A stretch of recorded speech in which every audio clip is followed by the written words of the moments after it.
Well, go ahead and start the meeting and ask away. So I'm noticing, these, and I can't remember, I think it's Prolia.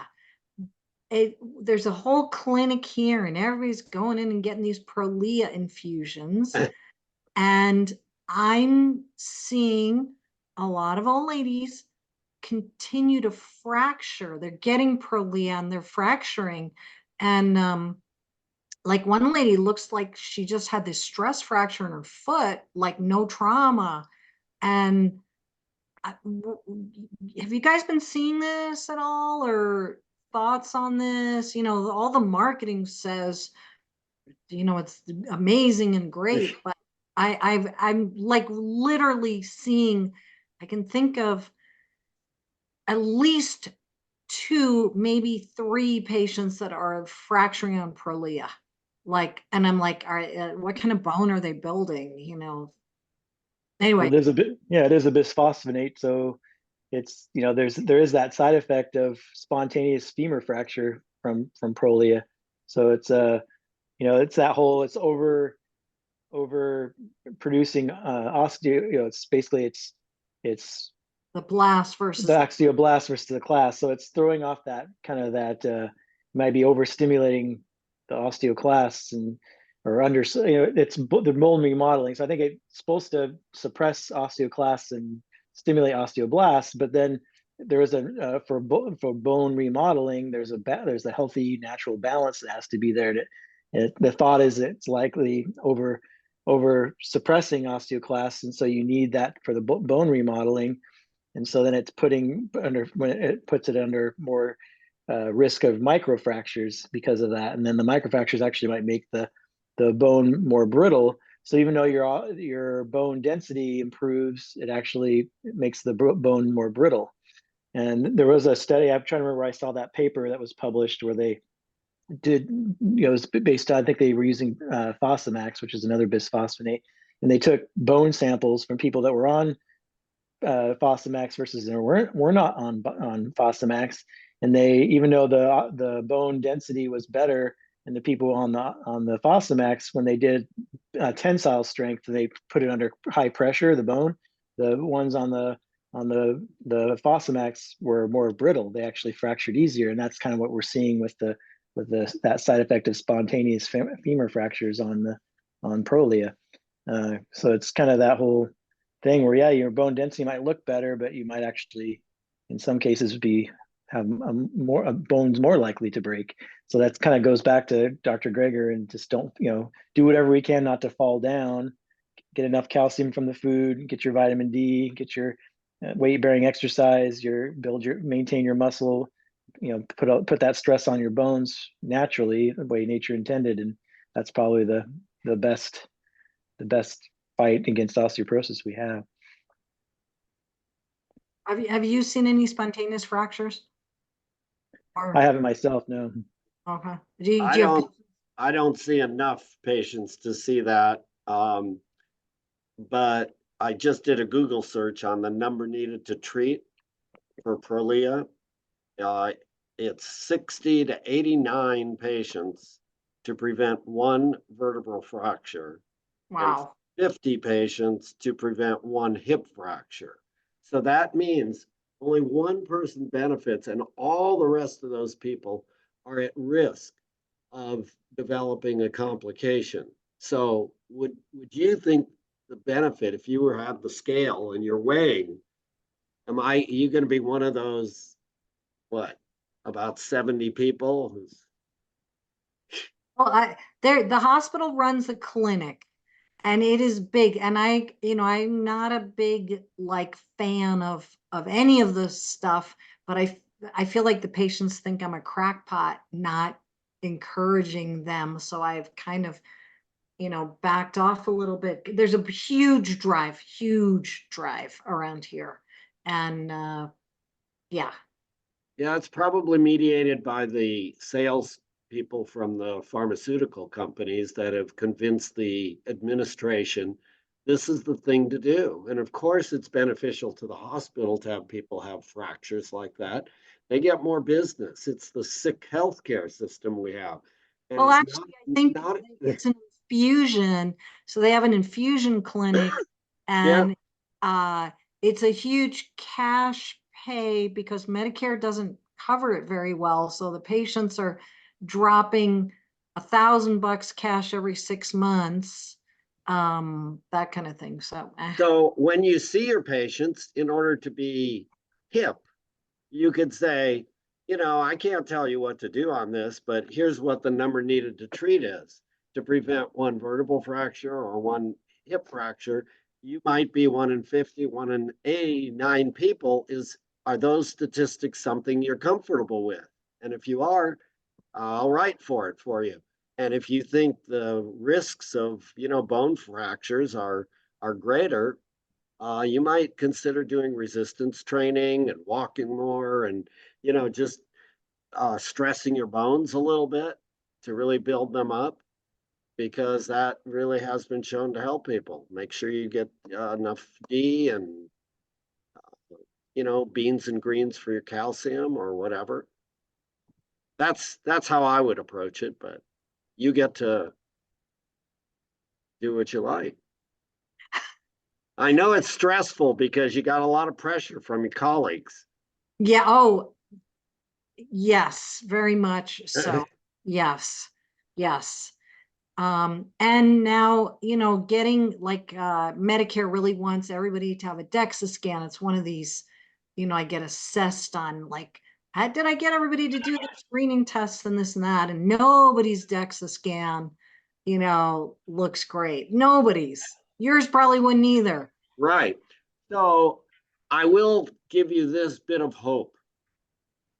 You won't have to deal with that as soon as you get to be a retirement age. You won't have to put up with your colleagues pressuring you. You get to do what you want, like I do. Volunteer, have fun, do what's right for the patient, and not have to put up with that. There will be life for you in a few more years, whenever that may happen. I actually like working, actually. Well, you do, but the pressure from your colleagues is not so much fun. Unless you like to argue and debate.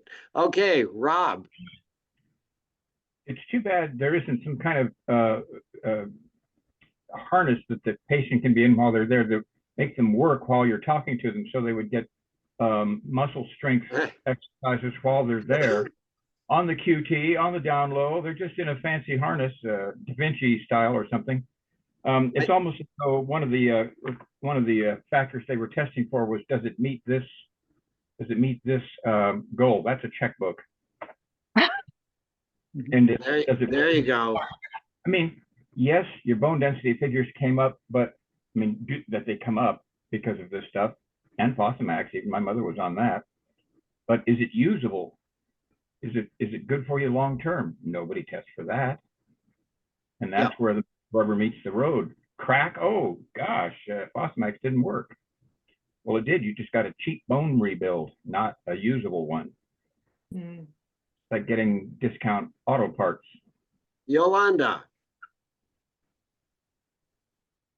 On the subject of bones, I'm moving to, oh wait. Can you hear me? Yeah, we can.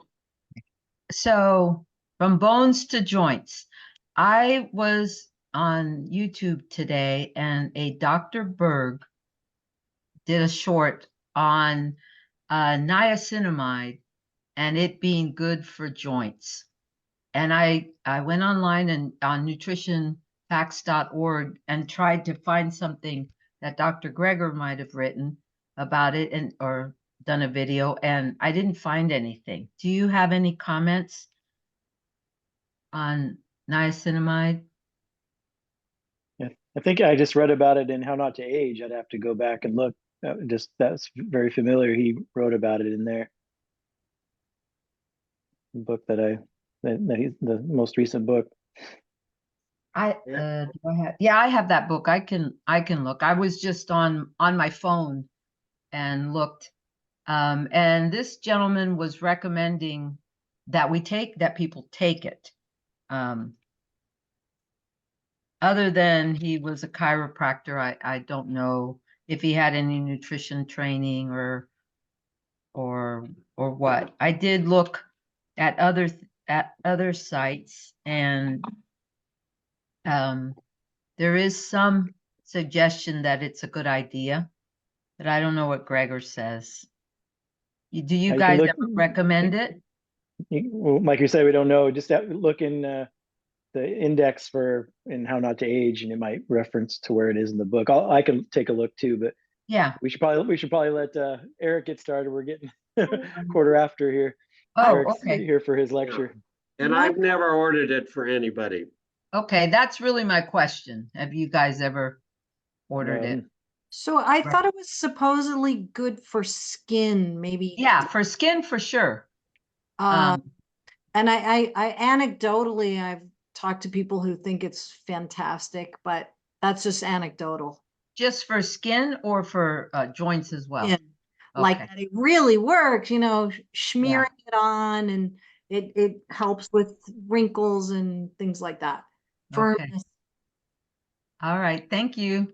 Yeah. All right, Eric. It's all yours. Okay. Yes, I am up.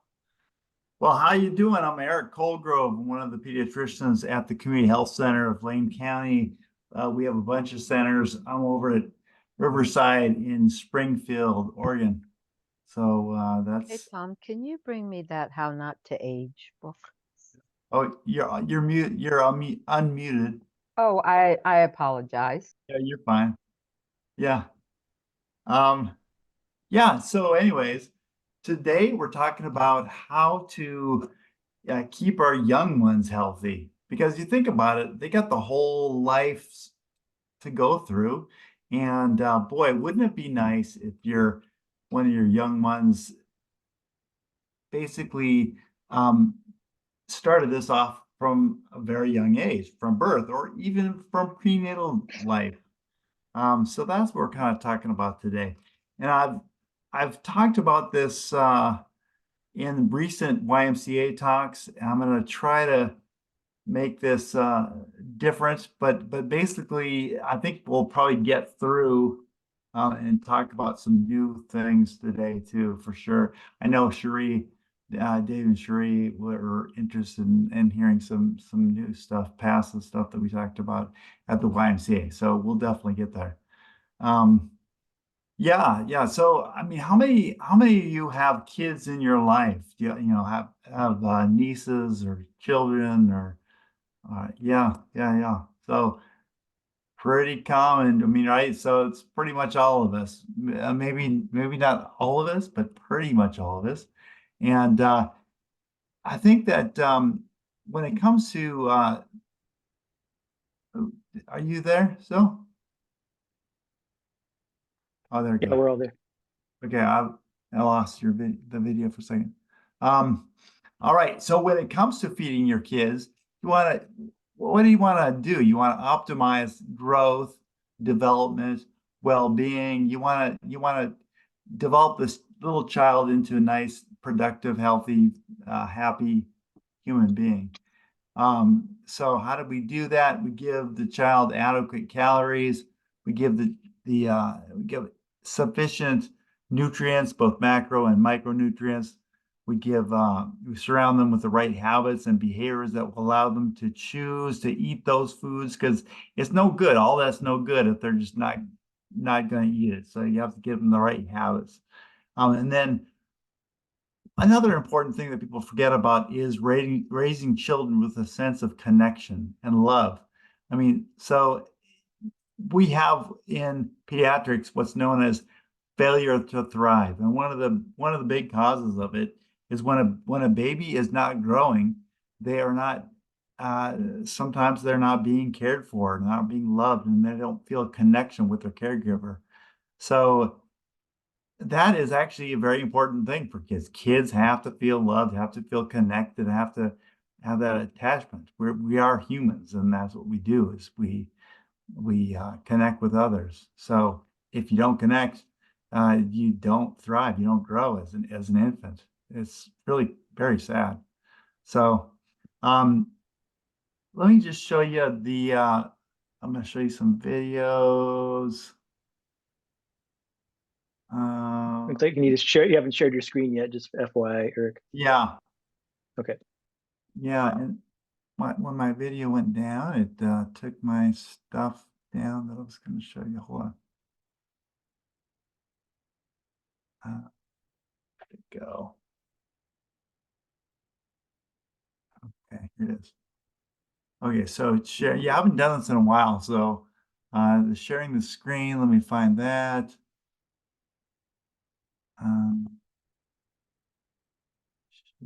Oh, it's blocking the way.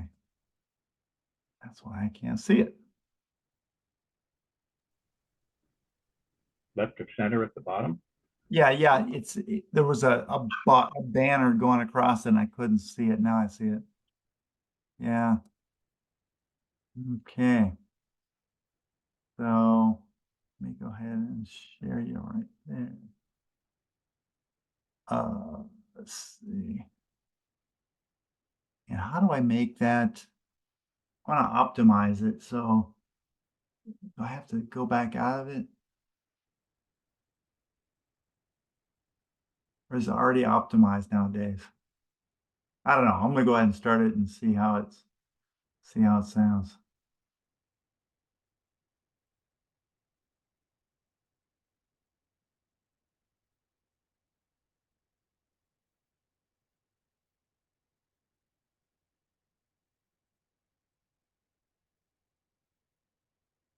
Can you hear it at all? No, we can't hear it. You don't have headphones on, do you? No. Okay. No. I let's see. It's gotta be.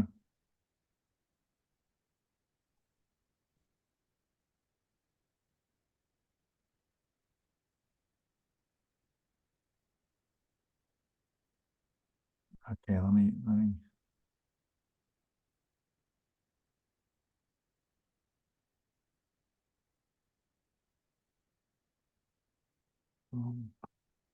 Where did it go? Stop sharing it for a second. Okay, so if I go to how do you optimize it again? So Isn't you there a click button? share screen. There's a share sound and Oh, there's there it is. optimized for Optimize. video clip at the bottom Okay. left. Yes. Now I got it. All right. And that should be it. Sorry, I just haven't done this in a while.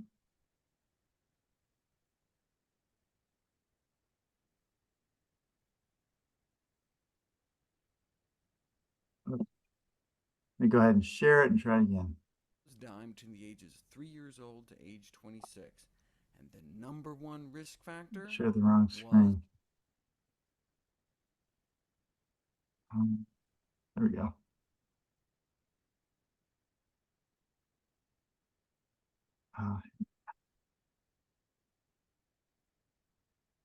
kids. Okay, So they can you decided hear to it at all? study 3,000. Yes. 3,000 Okay, accidental Just a deaths little bit between quiet. ages 15 through Let me- 34. Okay. After thousands of I wonder if autopsies, I can. they were able to produce a scoring system able to predict Hear you, advanced but not the audio atherosclerotic video. lesions. Does that sound better? Young people. The higher your score, It's the very still more quiet. likelihood you have these lesions growing in your heart. So if you're in your teens, 20s, early 30s, and you smoke, your risk goes up a point. If you have high blood pressure at such a young age. Okay.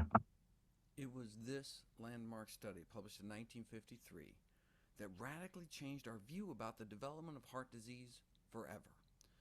A series of 300 autopsies performed on U.S. battle casualties of the Korean War. Average age, 22. 22 years old, but 77% of their hearts had gross evidence, meaning visible to the eye evidence of coronary atherosclerosis, hardening of their arteries. Some of them had vessels that were clogged off 90% or more. As an editorial in the Journal of the American Medical Association concluded, this widely cited publication dramatically showed that atherosclerotic changes appear in the coronary arteries years and decades before the age at which coronary heart disease becomes a clinically recognized problem, before symptoms arise. Follow-up studies on the hearts of thousands more soldiers over the subsequent years confirmed their results. How young does it go? fatty streaks, the first stage of atherosclerosis, was found in the arteries of 100% of kids by age 10. What's accounting for this buildup of plaque even in childhood? In the 80s, we got our first clue, the now famous Bogalusa heart study, looking at autopsies of those dying between the ages of 3 years old to age 26, and the number one risk factor was cholesterol. You could see the stepwise increase in the amount of their arteries covered in fatty streaks as the level of bad cholesterol in the blood increased. As powerful as this was only looking at 30 kids. So they decided to study 3,000. 3,000 accidental death victims, ages 15 through 34. After thousands of autopsies, they were able to produce a scoring system, able to predict advanced atherosclerotic lesions in the coronary arteries of young people. The higher your score, the higher the likelihood you have these lesions growing in your heart. So if you're in your teens, 20s, early 30s, and you smoke, your risk goes up a point. If you have high blood pressure at such a young age, that's 4 points. If you're an obese male, 6 points. But high cholesterol was the worst. If your non-HDL cholesterol, meaning your total cholesterol minus your good cholesterol, is above like 220, that's like 8 times worse than smoking. So let's say you're a young woman with relatively high cholesterol, but you don't smoke, you're not overweight, your blood pressure and blood sugars are fine. At your sweet 16, there's just a few % chance you already have an advanced atherosclerotic lesion in your heart. But if you don't improve your diet, by your 30th birthday, there may be like a 1 in 5 chance you have some serious heart disease. And if you have really high cholesterol, it could be closer to 1 in 3. Bringing your cholesterol down to even just that of a lacto-ovo-vegetarian, and you're down to here. And if you exercise to boost your HDL, you can extrapolate down a little further. So what this shows us is that even in 15 to 19-year-olds, atherosclerosis has begun in a substantial number of individuals. And this observation suggests beginning primary prevention, at least by the late teenage years, to ameliorate every stage of atherosclerosis and to prevent a retard progression to more advanced lesions. You start kids out on a low saturated fat diet, and you may see a significant improvement in their arterial function by 11 years old. Exposure to high serum cholesterol, even in childhood, may accelerate the development of atherosclerosis. Consequently, the long-term prevention of atherosclerosis might be most effective when initiated early in life, as in 7 months of age. Atherosclerosis, hardening of the arteries, begins in childhood. Remember, by age 10, nearly all kids have fatty streaks, the first stage of the disease. Then, the plaques start forming in our 20s and get worse in our 30s, and then can start killing us off. In our hearts, it's a heart attack. In our brains, it's a stroke. In our extremities, it can mean gangrene. In our aorta, an aneurysm. If there is anyone watching this video that is older than 10 years of age, the choice likely isn't whether or not to eat healthy to prevent heart disease. It's whether or not you want to reverse the heart disease you already have. Ornish and Esselstyn proved you can reverse heart disease with a plant-based diet. But we don't have to wait until our first heart attack to reverse the clogging of our arteries. We can start reversing our heart disease right now. We can start reversing heart disease in our kids tonight.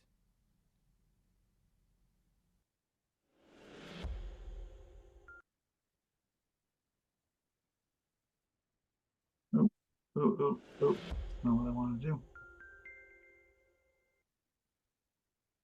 It is well accepted that coronary atherosclerosis is a chronic progressive disease that begins early in life and slowly progresses. Okay, there we go. Right. Now let me just stop the share. And yeah.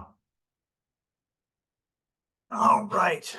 Well, yeah, so I think the point of that video really is about how some of our biggest diseases start in childhood. And that's really what this idea of pediatric starting this process of eating healthy, doing lifestyle medicine changes early on makes a huge difference down the road. So we even learned that there are some very small changes that are now being seen even in fetuses. So the food that the mother eats has an effect on the fetus.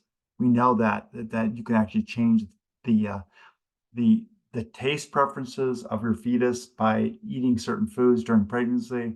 We also know that you can also get the very, very early fatty streaks in the aorta caused from mother eating too much saturated fat. So let's see, I lost my shell again. Are you the guy that's there? You still there?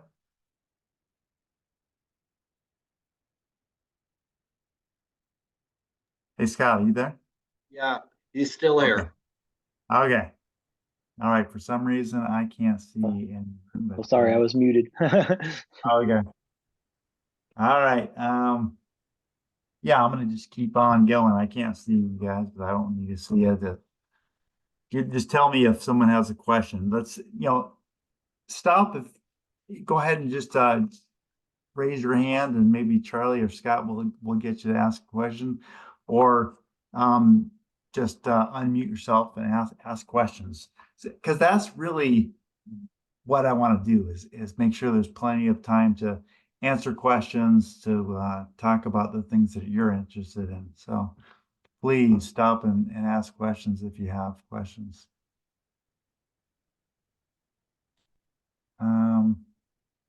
Yeah, I just don't know why I can't see anyone else. Where's over here? No, it's not that. Huh. Strange. All right. Well, keep going. Yeah, so I think that there's what babies really need to drink and eat is breast milk. For the first 6 months, they're drinking breast milk, and that's all they need. They don't need anything else. That really this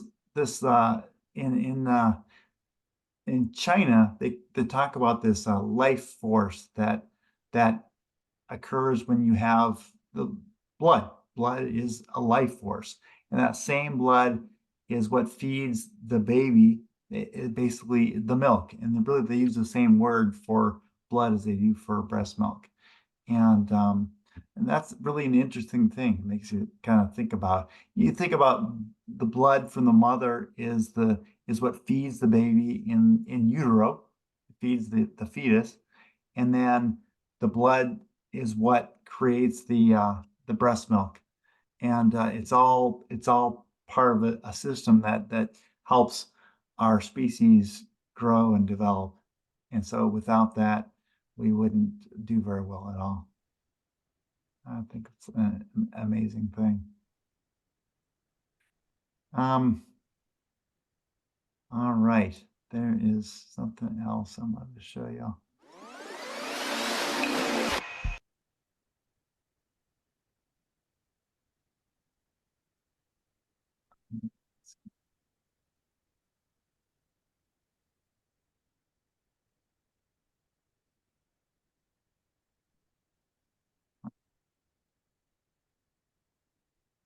Move it.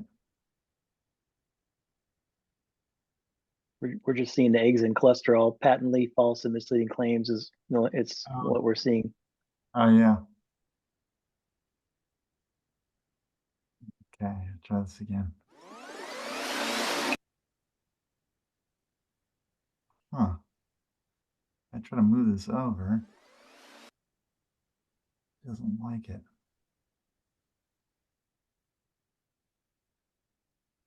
I'm sorry. I seem like I always get the I always have the technical problems. I just don't do this enough, like Charlie and Scott. All right.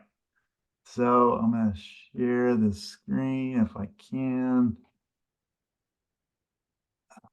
But no, no, here we go. Is it sharing? Yeah, you're already sharing. Just hit play. Okay. Okay. Here it is.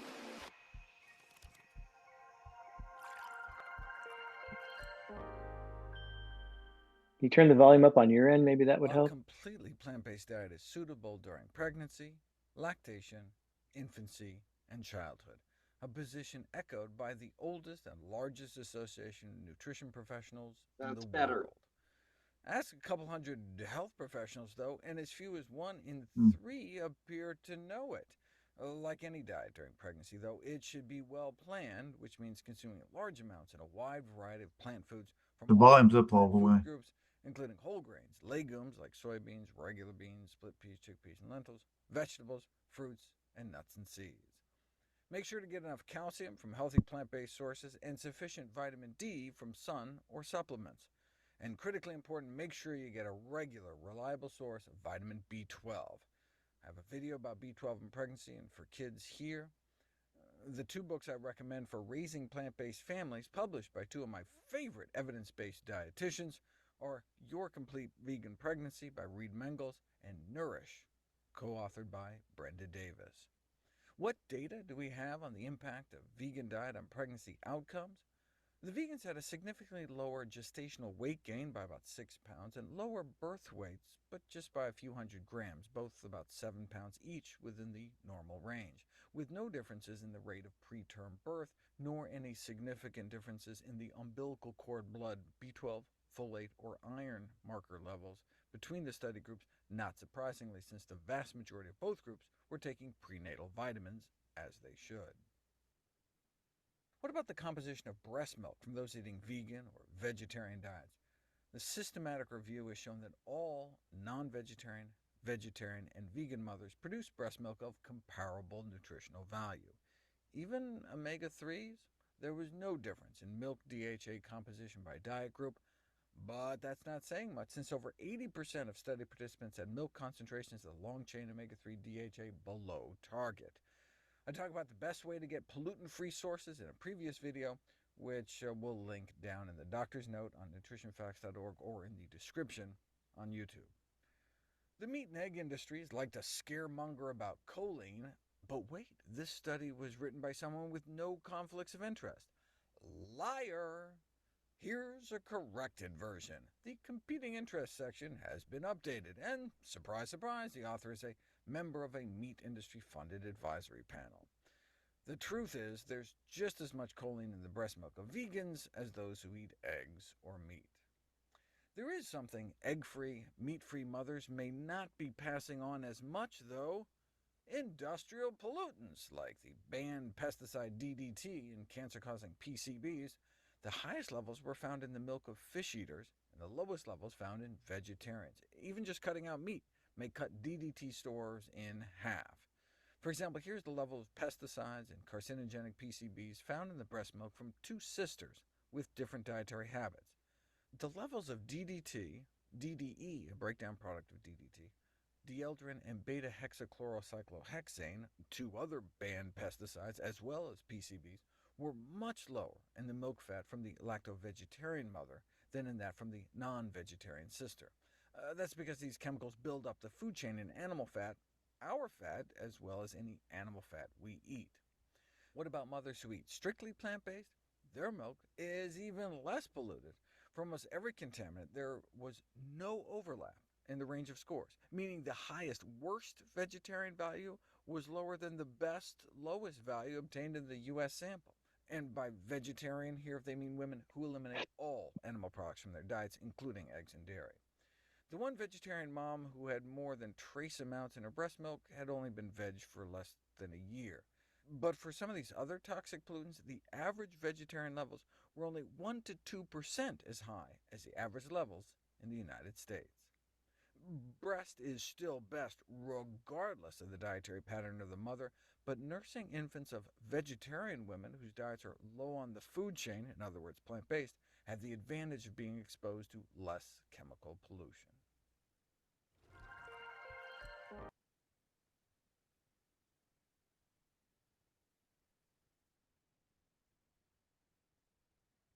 Okay, there we go. Now, for some reason, I can see everyone, the video's back on. Yeah, one interesting thing is that you hear people say, well, okay, we need these long chain fatty acids for a baby's brain development. And so then they decide that they're going to eat fish. But then also, when we're pregnant, you have to limit the amount of fish that you're eating to once a week maximum. And especially what kinds of meat we're talking, kinds of fish that we're talking about. But it just shows that that's not the best way to get your long chain fatty acid for babies. Mothers should be taking the supplements for long chain fatty acids with basically the algae vegan supplements for long chain fatty acids. That's really the way that it should be done. And avoid the fish, avoid all the toxins. There are so many toxins in our ocean now with all the microplastics and all the heavy metals that have entered the food chain, that it's different than it was 80, 100 years ago. Totally different environment. So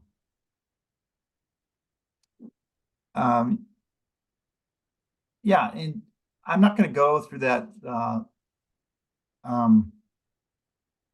baby-led weaning thing, but if anybody has questions on it, we can come back to it. I kind of want to talk about picky eaters. Really, this is one of the banes of my practice is picky eaters. I see this a ton. We basically, a lot of kids are picky eaters because they're exposed to junk foods, processed foods at a very young age. And because what I see is if parents are delaying or not exposing their kids to junky foods, they will eat all kinds of things. If they grow a garden and eat normal healthy foods, those kids just, that's what they expect. Their brain just expects normal healthy real food.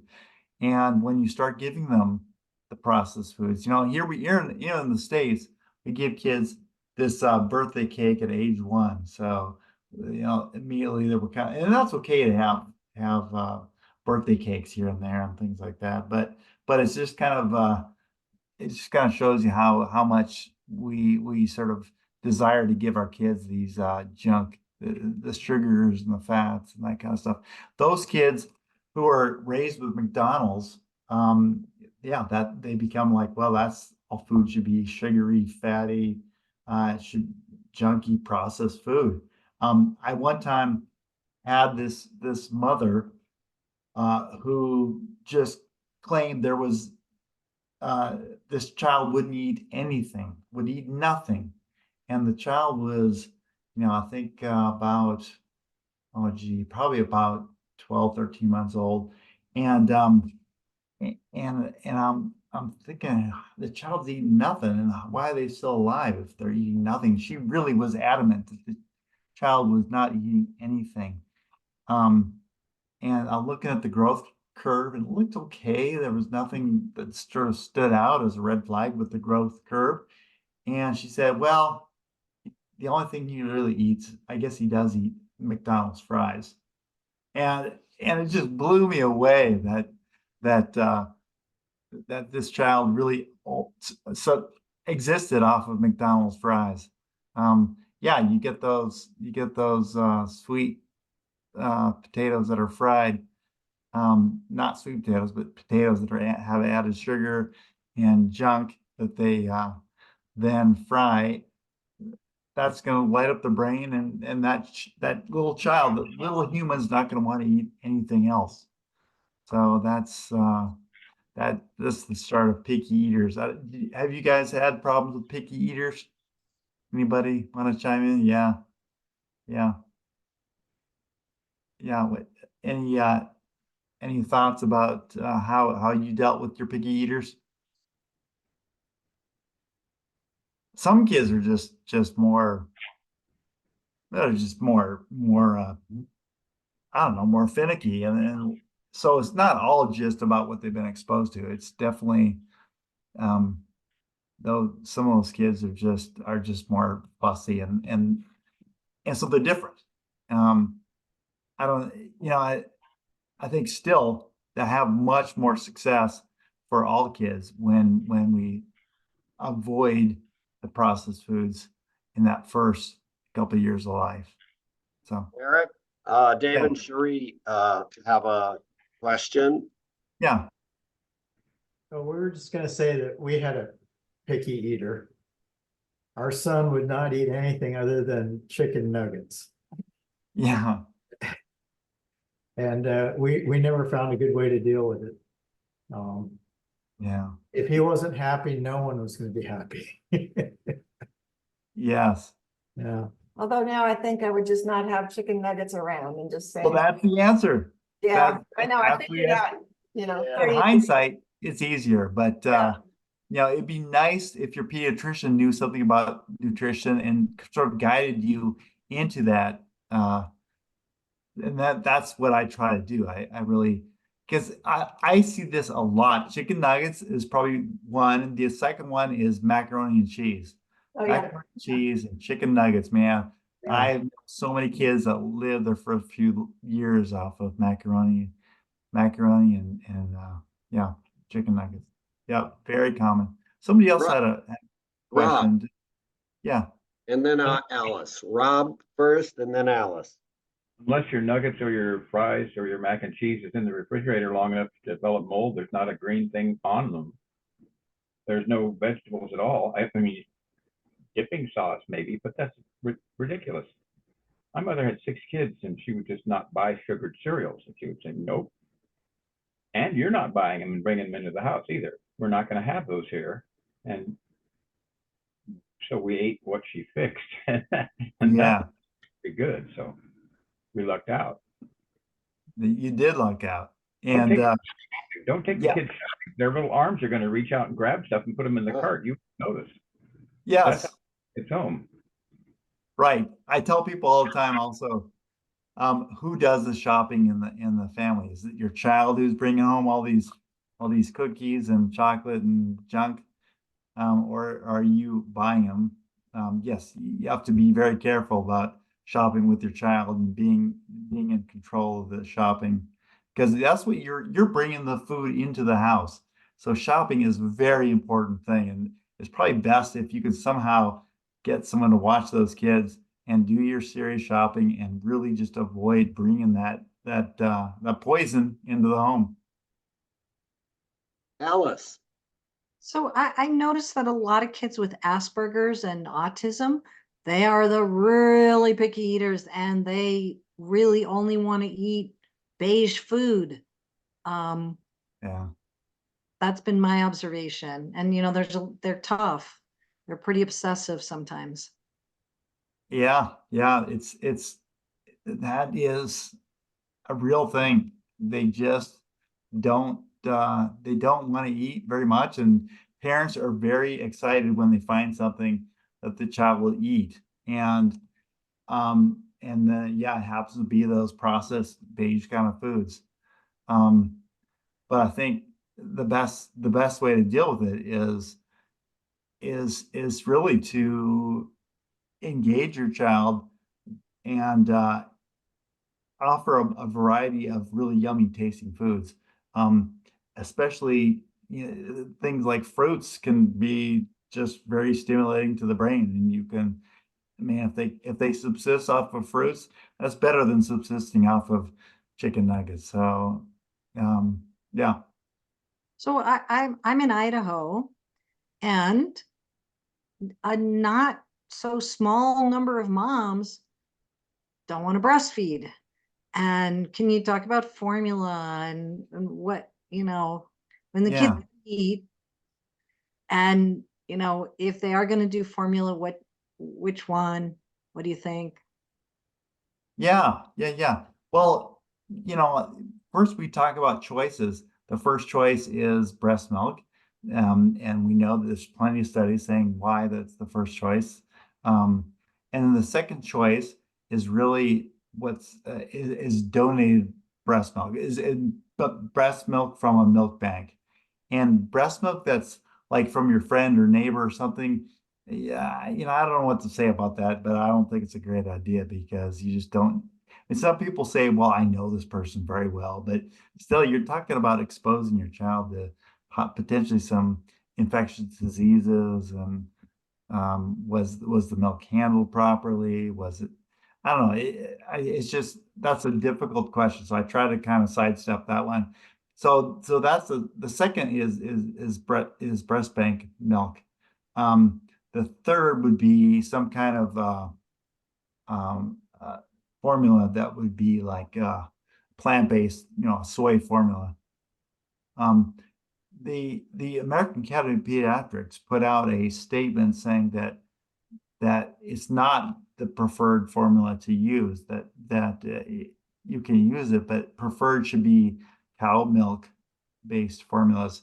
That's the American Academy of Pediatrics saying this. And I looked at the science of it. They base it on some articles that really were weak. It's crazy to me. I really read through these. I read through all the articles that they cited, and they were weak as I couldn't believe it. I couldn't believe that they're making recommendations to, you know, millions of people about what formula to have their kids on. I just so anyways, I mean they're talking directly to the doctors, the pediatricians, and the family docs that are making these decisions. So yeah, I don't get too upset if they're going to do cow milk formula. We don't see much in the way of well, we do see occasionally we see type 1 diabetes. So this is not the adult type 2 diabetes, but there is some associated type 1 diabetes that go along with being exposed to cow milk protein. So that's probably the biggest thing that I worry about.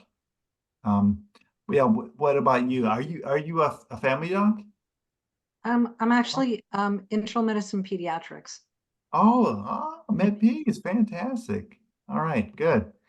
Yeah. So, um, you know, it's a battle I don't try to go crazy over if the parents are really adamant about it.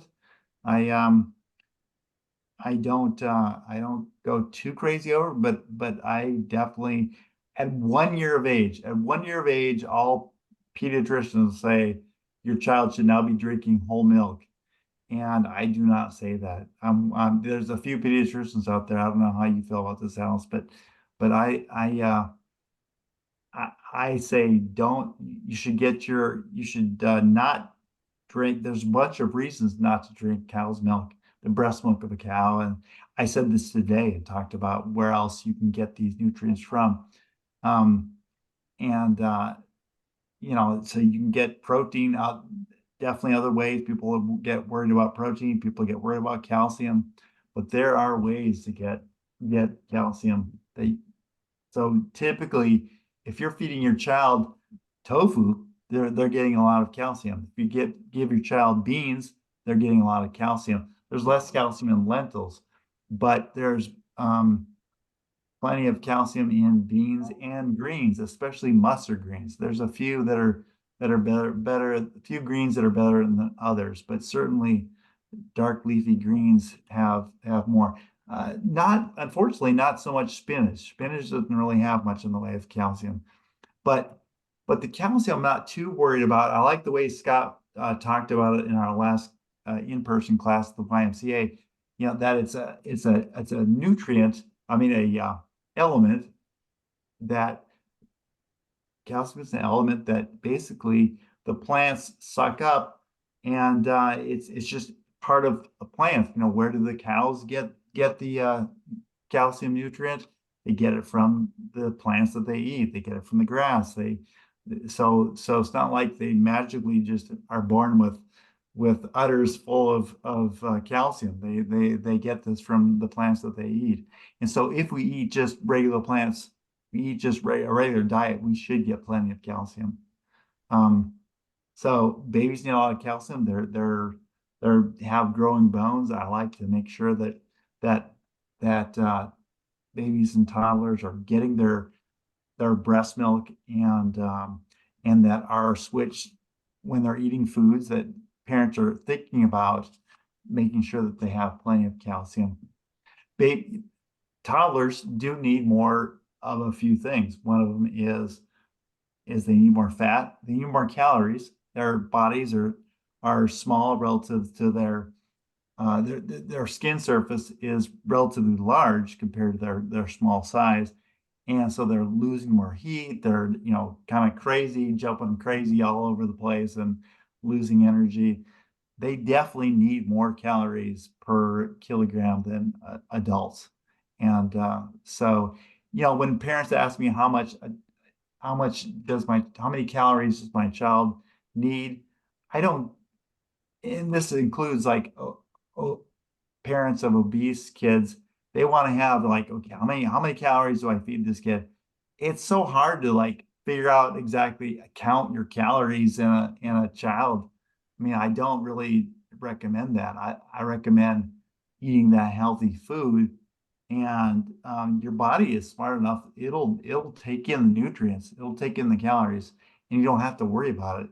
Worry more about what food you're giving them. Worry about that calorie density. If your child's obese, really think about how dense these foods are that your child is eating. I saw a kid today that had a BMI of, oh gosh, I don't know, it was way off the charts. But yeah, and he wanted to insist that he was eating. He was like 12 years old. Wanted to insist he was eating healthy foods, and it didn't really seem, I don't know, just quite right. The way our conversation was going, I didn't fully believe him, and I was talking to the mom more about it and asking her what she thought, how his feeding gut went, and she said, yeah, he eats a lot of cookies, a lot of chocolate, a lot of cookies, and cookies have a lot of fat, a lot of sugar. Chocolate has a lot of fat, a lot of sugar, and these are all processed ingredients, really spiking the blood pressure up. Spiking the sugar up very high in the body. And I was asking if the family had diabetes in the family. They're immigrants, so they're Hispanic, and of course, very many different people in the family had diabetes. She kind of went on, oh yeah, this person, that person. So this child at age 12 already was like super obese, and so we talked about the risks of diabetes were just being so high. So the next thing you see in that child is typically a thick, darkened rash at the neck, at the back of the neck. And I'm sure, Alice, you know what it is, right? What's Yeah, that? Acanthosis nigricans. Yeah, it's got a funky name, Acanthosis nigricans. So this Acanthosis nigricans, it starts getting produced as your insulin levels increase. So it's kind of a sign of prediabetes. So if you do labs on these people, typically they're in the pre-diabetic range. They don't have diabetes, but they have, I'm dealing with kids. They typically don't have diabetes at that point. They've got kind of pre-diabetes. They're basically already wearing out their pancreas, and their pancreas is trying to keep up with all the food and calories. The pancreas is wanting to store food, and you're eating more and more food, and what that pancreas is doing is squirting out more and more insulin to store that food. It's much more complicated. One other important factor is that when you start making fat cells, the fat cells say, hey, I don't want to store more fat. We already have plenty of fat here. And so they start sending out chemical messages that say that basically say, yeah, we don't want to store more fat, but then you're eating more, and so your insulin is increasing because it wants to store, but the fat cells are actually against the insulin. They're actually making it so that your insulin doesn't work as well, and so you're elevating your insulin as you're going on, and so the risk for diabetes is just going astronomically more. And so if you have a big family history of a diabetes and you've got this thick and dark rash, it's kind of a velvety, thick, dark rash that you see on the back of the neck. And yeah, you're obese, family history, and you've got acanthosis nigricans, I mean, and you're not really doing anything to change your lifestyle, chance that you're going to get diabetes at some point down the road is extremely high. I mean, it's got to be well above 90%. It's kind of scary. So I take it very seriously. I follow those kids back up, and we talk about different strategies of ways to eat. I don't really focus too much on weight and cutting the calories. I focus on how do we get the food less dense? How do we, because otherwise, if you start taking food away from these kids, they're basically going to start starving, and they're going to resent they're going to start hiding food and squirreling food away, and then pulling it out in the middle of the night, going down to the refrigerator. But if you can get them full with a whole food plant-based diet, they are going to remain happy and satiated. They're not going to search for those foods. You just have to bridge them over to feeling like this is a satisfying thing, because at first it doesn't. It's that whole thing about the pleasure trap, which we could talk about that too. There's all kinds of things we can talk about, but there's a great video and movie on the pleasure trap. Actually, I do a talk on obesity, and I like to talk about why we get stuck in this pleasure trap. It just doesn't feel good to our bodies that we're suddenly taking this incredible thing that's stimulating our brains. And we can talk more about it in my next lecture for obesity. Probably, I think we're doing that in the summertime. So let's stop and see if you guys have any questions at all. Anything particular?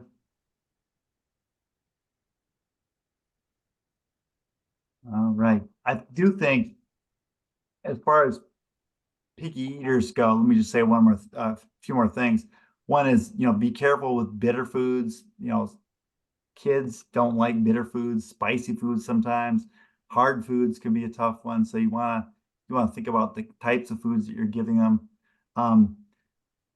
Basically, you want to get your kids involved. You want to have them shop and cook with you. And actually, if you can grow the food with them, boy, do the kids get excited about that. And then they don't have to, they won't fight you on it nearly as much. If they can get involved with the growing, the cooking, or the shopping, all this kind of, that it goes so far in getting kids excited about eating the food that they're involved with. So make that a part of that. Don't try to be, of course we don't force feed, but don't be sneaky and try to hide other foods inside of foods. That's just basically being dishonest. But what you can do is you can say, hey, can you guess what the special ingredient that we put in the shake today is? Or here we have this wonderful spinach that we picked out from the garden today. Let's put some of these in the shake. I'll bet you it'll taste really good, but I'll let you decide how many leaves of spinach that we're going to put in. You can decide. And so kind of give them some autonomy about the whole issue of putting ingredients together. That goes a long way too. And also don't give up on trying new foods. I mean, studies show that it takes somewhere around, it can take upwards of 10 or even more tries on a new food. So don't just give up after once or twice saying, "Oh, gee, my child doesn't like beans," because they tried it once and made a funny face. I've heard that a lot too, and so you really want to. Your taste buds change as you get more exposed to it, and so it'll get easier at some point, but it may take 10 times. Let's see.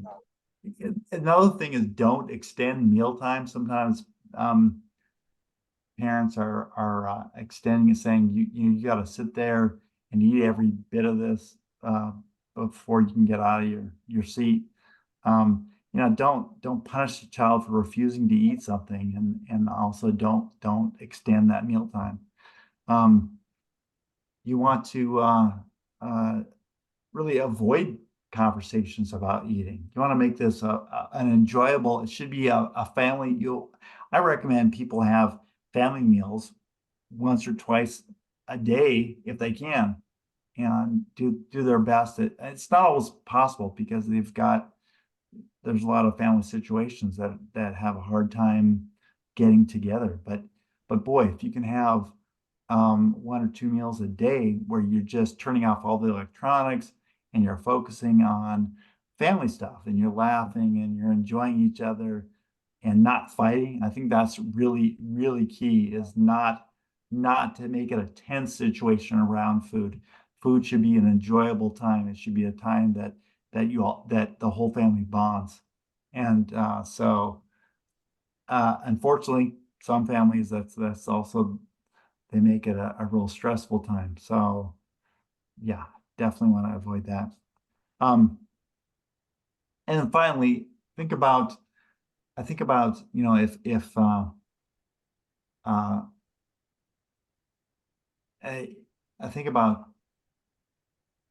if you have a child that really wants fries, or you say, well, gee, what would Batman do? What would Batman eat? And sometimes you can get down on their level if let's say they're 4 years old and they're really thinking about fries, but also the parent is thinking about choosing apples or something like that, and you can say, well, which do you think Batman would eat, fries or apples? And the child usually would say, well, probably not fries. Probably something healthier like apples. So there are ways you can think about getting on the child's level and getting them excited about eating something healthier.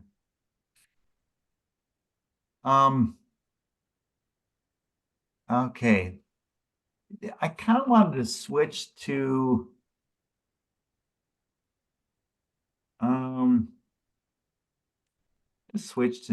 do some other stuff. I don't want to do this one. I want to no. Okay, sorry, I'm gonna struggle for a second again.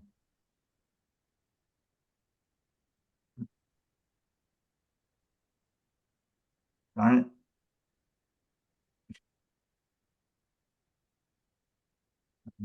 Hmm.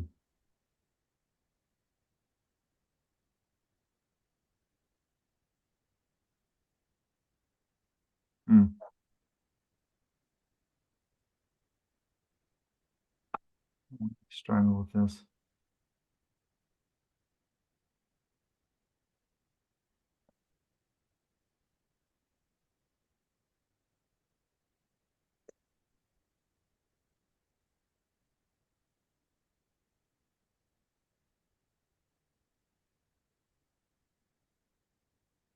Okay, now I got it.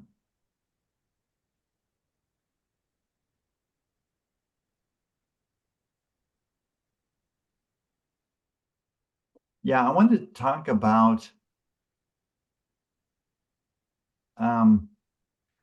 just some really cool thoughts about the fact that the organizations have kind of kept the healthy foods away from us. You think about small places like restaurants, they want their customers to come back, right? So they do make their food tasty. How do they make it tasty? They're not being malicious about it, but they're putting lots of yummy fats. I mean, they're used to the standard American diet, but they might even make it tastier than their competitors next door who are adding extra fat and sugars. And really that's how you make it tasty. You put more whole coconut milk in there, and you put some extra oils and fats and sugars, and you suddenly have a really yummy recipe by really cranking up some of these very dense aspects of food.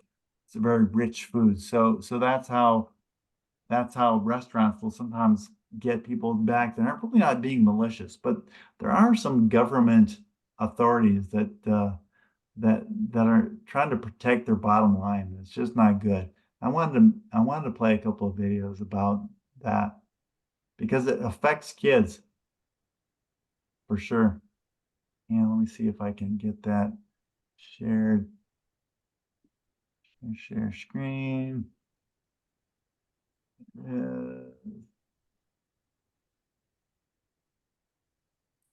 I'm not sure why the volume is not as big as it can be. Can you hear that? Well, your volume is fine. We can hear you talking just fine, but we don't hear the video. What's that, Scott? I said we can hear you. Your volume is just fine, but when you play a video, it's just really quiet. Huh. I'm not sure why. I've got the volume all the way up on the. Huh. You can hear it though or not? We don't hear anything. You don't hear anything? Right. Are you playing something right now? No. No, but can you hear it on the when I play it later? I'll play it. Oh wait, I'm not. Is You it have to sharing? share your screen. You're not sharing yet. There you go. There you go. Yeah. Okay. All right. That's better. Okay. The public health community appears to have all but given up on eliminating obesity. The latest World Health Organization goals include a 2025 obesity target of just trying to shoot for no further increase. Even such a modest-sounding low bar may represent one of the greatest challenges facing global health, one in which we are failing. Though there has been isolated pockets of patchy progress, no country has yet reversed the epidemic. Blame has been laid at the feet of the food industry lobby. The promotion of the overconsumption of high-calorie, low-nutrient foods and beverages has been identified as the major driver of the obesity pandemic. Now that we have rid much of the world of pestilence and famine, some public health proponents have gone as far as to suggest that the new vectors of disease are taking the form of transnational food corporations that market salt, fat, sugar, and calories in unprecedented quantities. It's considered the world's biggest industry. The processed food makers may alone bring in trillions. Put simply, concluded a senior director at a global health institute, the enormous commercial success enjoyed by the food industry is now causing what promises to be one of the greatest public health disasters of our time. But it's not their fault. Corporations just do what they're set up to do. Their goal is not to make people fat, just to make people money. The food industry manipulates ingredients such as salt, sugar, and fat, and spikes in caffeine and flavor-enhancing chemicals for reasons no more nefarious than maximizing profits. It's just to exploit our natural biological vulnerabilities. Markets often incentivize companies to cater to and take advantage of human weaknesses. The food and beverage CEOs are not out doing victory laps in children's hospital halls to revel in their handiwork. They may simply have a fiduciary responsibility to maximize quarterly profits for their shareholders. It's just how the system works. But why do the corporations sell Apple Jacks instead of apples, or Orange Crush instead of oranges? To quote from the apocryphal Slick Willie Sutton answer on why he robbed banks, that's where the money is. The reason some of the unhealthiest foods are marketed is one of simple economics. Real food goes bad. Fruits and vegetables are perishable. What shareholders want is a snack cake that lasts for weeks on the shelves. Real food doesn't have brand names. Why would even a broccoli grower put an ad on TV for broccoli when you'd likely just buy their competitor's broccoli? The system is just not set up to reward the sale of health-promoting food. What kind of profit margins can you get on a sweet potato? Real food costs money to grow. Shareholders don't want dirt. They want dirt-cheap commodities discounted by taxpayer subsidies they can mix with carbonated water and sell for a few bucks a bottle. Dollar menu burgers are thanks in part to hundreds of billions of dollars of federal subsidies for cheap feed. Those who resist calls for heavy-handed government regulation may not realize those heavy hands are already pressing down the scale on the side of big business. Even without regulations, the market can be rapidly responsive, but only within certain parameters. The gluten-free craze is a great example. How many people had even heard of the word 10 years ago, and now some surveys suggest as much as 30% of the population is trying to avoid it. This has led to a 10,000-plus explosion in products labeled gluten-free, including from major players such as Tyson Foods launching gluten-free bacon and lunch meat. Ironically, gluten-free products may be less healthy, with more sugar and salt, less fiber, but are mostly just different shades of the same processed junk. A gluten-free donut is still a donut. A nutritional analysis of foods marketed to children found that about 90% of products, both gluten-free and not, were classified as unhealthy. That's the limit of the market. The invisible hand is more than happy to hand us any kind of junk we want— low-fat junk, low-carb junk, non-GMO organic junk, and especially ironic, processed paleo junk. They can make money off of any fad except food.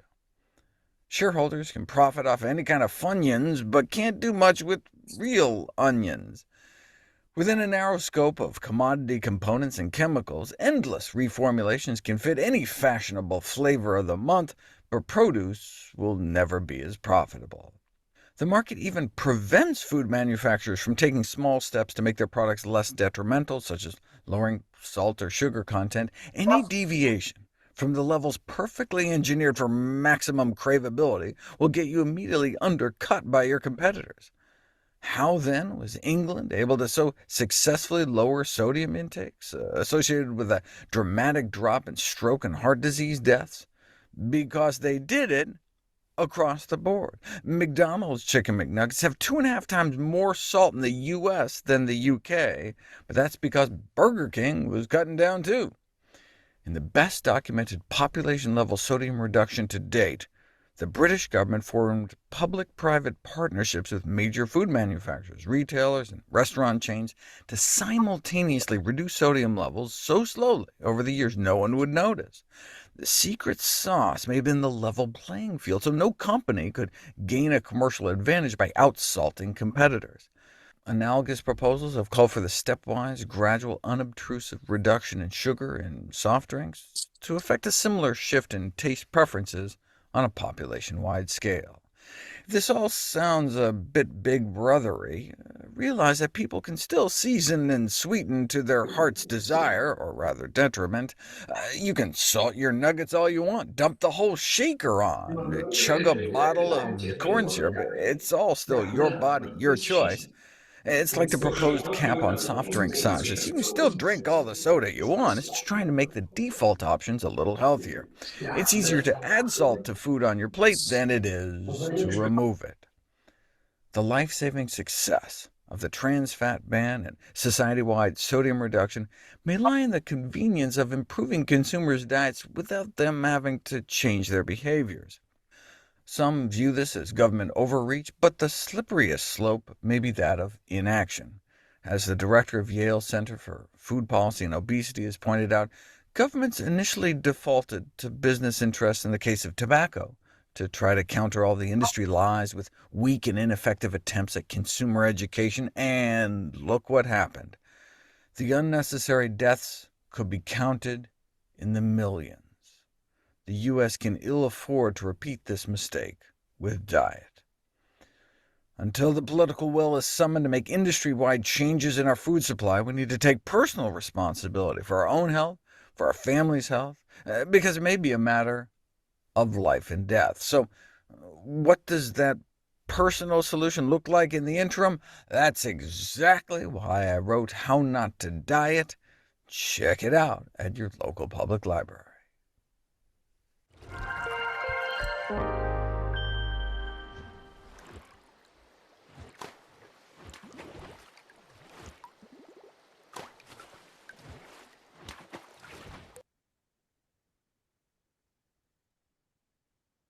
All right.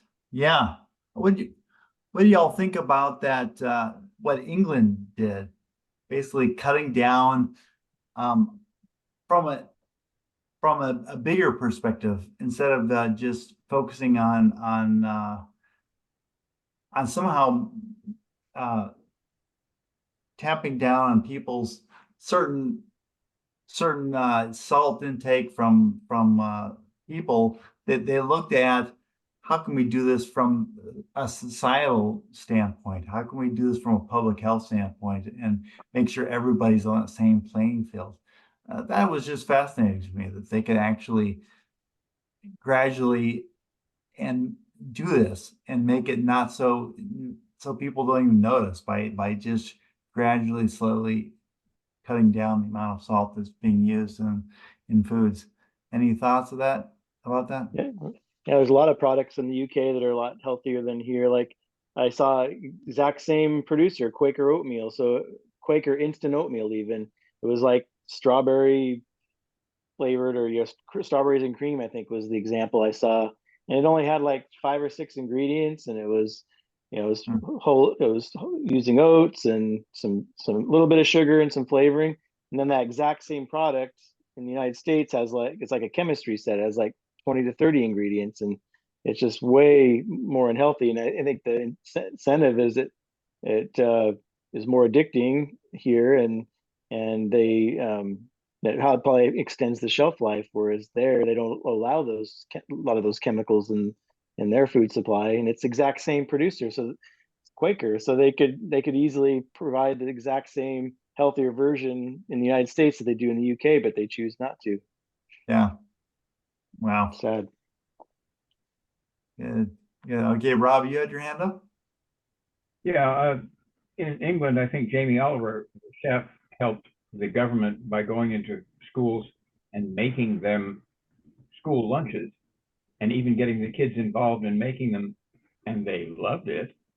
And some of their fat and health indicators, the health indicators went up, and their fat and diabetes stuff went down. And he was getting some backing from the government to do that for a while. Not sure if he still. That was about 3 or 4 years of that. He knew it took a long time.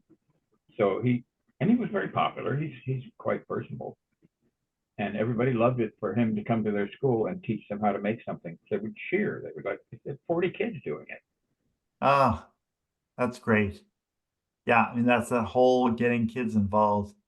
It's just a completely different thing if you're just sort of shoveling the different types of foods in the lunch line. Yeah, the kids are gonna scramble over to the pizza, but if you get them involved in making something healthy, they're gonna have a completely different reaction. Yeah, I like that. What's that? Making pizza, then they'll put a lot of spinach on it, because that'll make their pizza cooler than that guy. So they'll end up eating a lot of spinach on their pizza. Right. All right. Any other thoughts? I think when the we really have to take notice when these companies are going after children, and we're seeing this a lot. We're seeing this on, especially if you ever watch the cartoons on Saturday, every other ad is about a certain cereal or junk food. And it's kind of criminal the way that they package these cereals and say they're healthy and put this veneer of health by just saying they've got vitamins in it. And so this is a wonderful food for your child when it's got more sugar than your typical like cookie or cake. But yeah, Joan, what were you gonna say? Well, the schools addressed recycling and got kids into, being aware of the environment, doing recycling.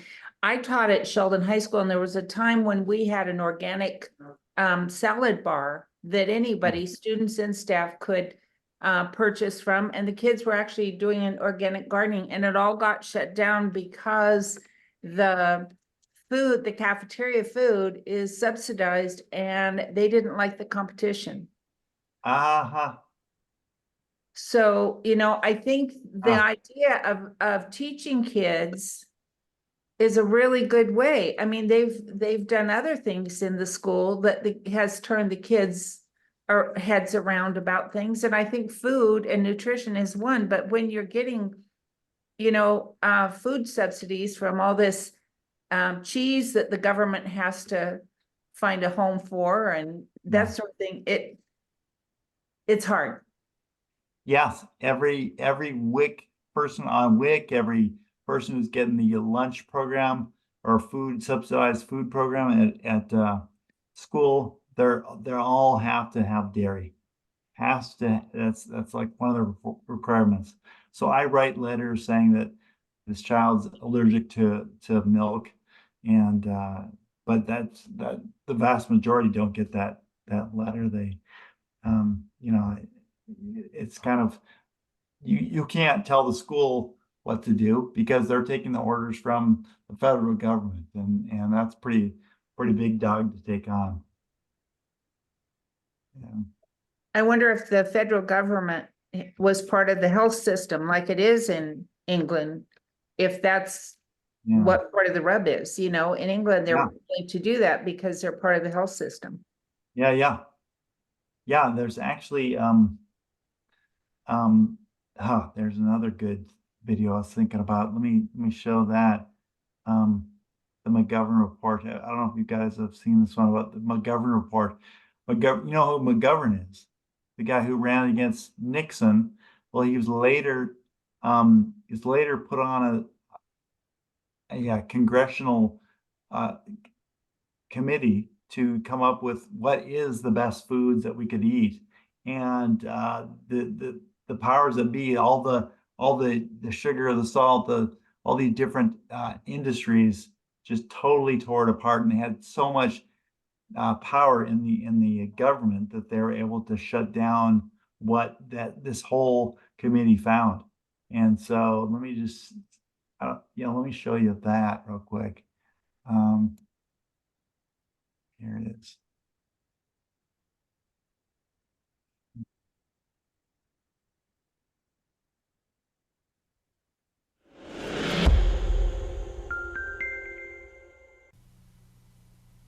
George McGovern, who died last year, age 90, was best known for his 1972 presidential defeat to Richard Nixon. But he also chaired a committee that released the first dietary guidelines in the United States in January 1977. The simple fact is, quoting from the press conference, that our diets have changed radically within the last 50 years with great and often very harmful effects on our health.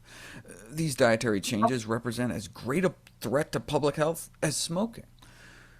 The diet of the American people has become increasingly rich in meat and other sources of saturated fat and cholesterol, and in sugar. Most all the health problems underlying the leading causes of death in the United States could be modified by improvements in diet. Ischemic heart disease, cancer, diabetes, hypertension are diseases that kill us. They're epidemic in our population. We cannot afford to temporize. The public wants some guidance, wants to know the truth, and hopefully today we can lay the cornerstone for the building of better health for all Americans through better nutrition.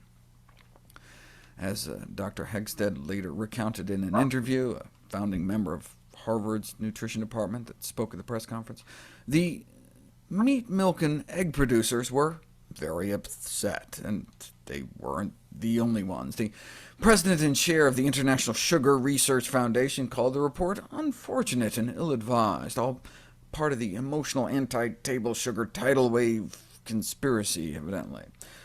From the official record of the committee hearings, simply stated people like sweet things, and apparently the McGovern Committee believes that people should be deprived of what they like. There's a puritanical streak in certain Americans that leads them to become do-gooders.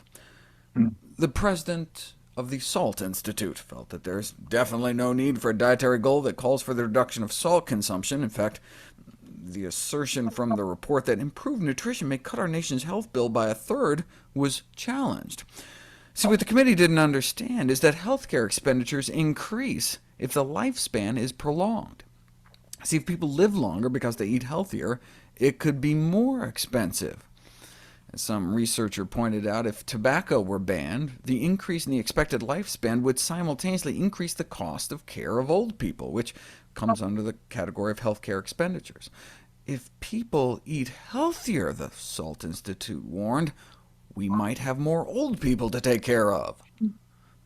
Yeah. The National Dairy Council likewise recommended the dietary goals be withdrawn and reformulated to have the endorsement of the food industry.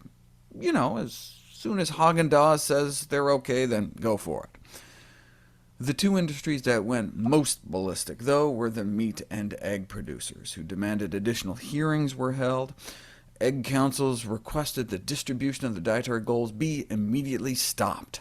The frightening development, as far as the egg industry was concerned, is that the advocates of a modified low-cholesterol diet now have the credibility and prestige of the U.S. Senate. The president of the American National Cattlemen's Association described why the meat industry reacted rather violently, complaining that meat is never mentioned in a positive way in the guidelines. The only mention of meat are those associating meat consumption with various degenerative diseases.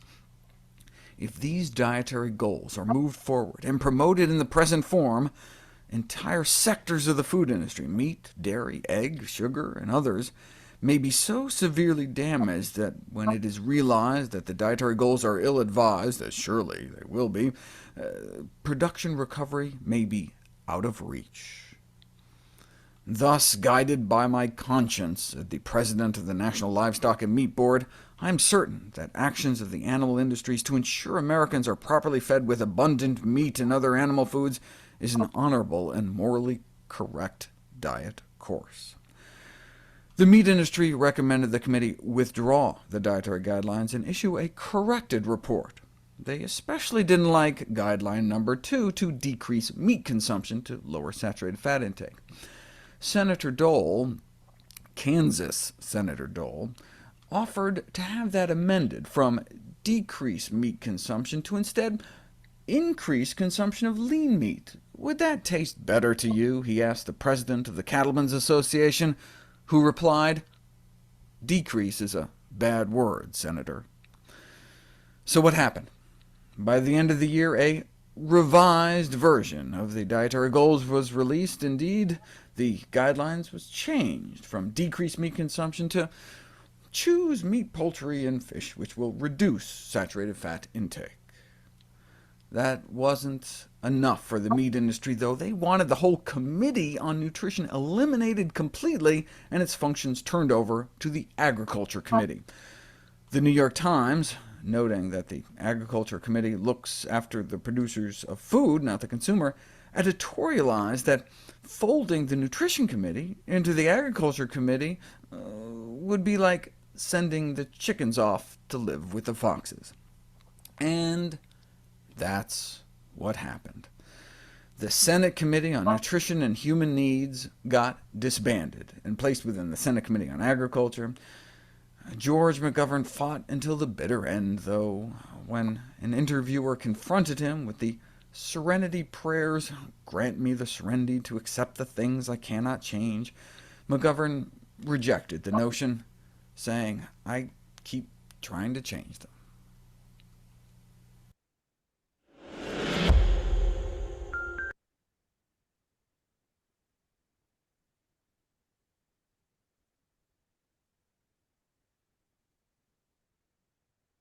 Yeah, so we could have had a better guidelines from 1977. It's really a shame that we didn't.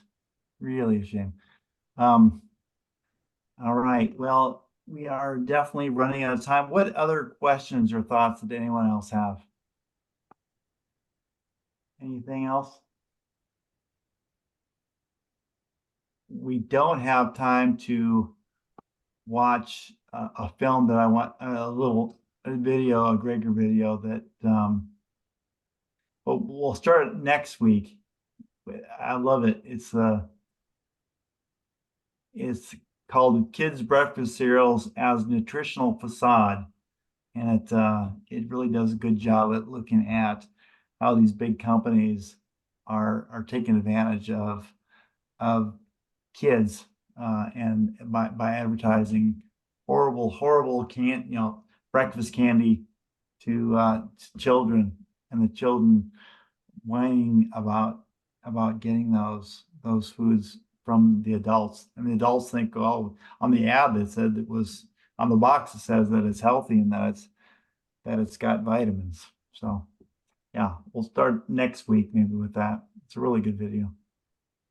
I have a comment. Yeah.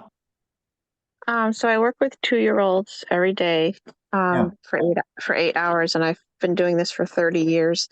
And one thing we've talked about is so actually a book was written from the Keene State College in New Hampshire that it's called Early Sprouts, and it's about, children are more likely to eat foods if they garden. And this is a gardening program. And if they're exposed to them, like you said, if they help prepare and cut them, cut the vegetables up and help cook and things. But anyways, one of the things that came out of this program was if they say, well, I don't like this, I don't like green beans or whatever, then we say to them, oh, you don't like it yet?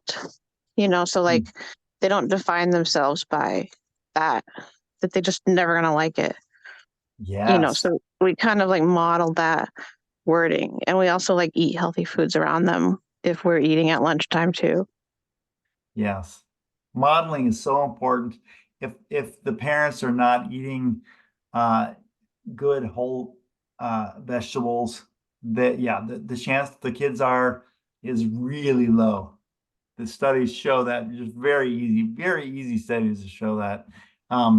So that's one thing for sure. We really want to be the examples for our children.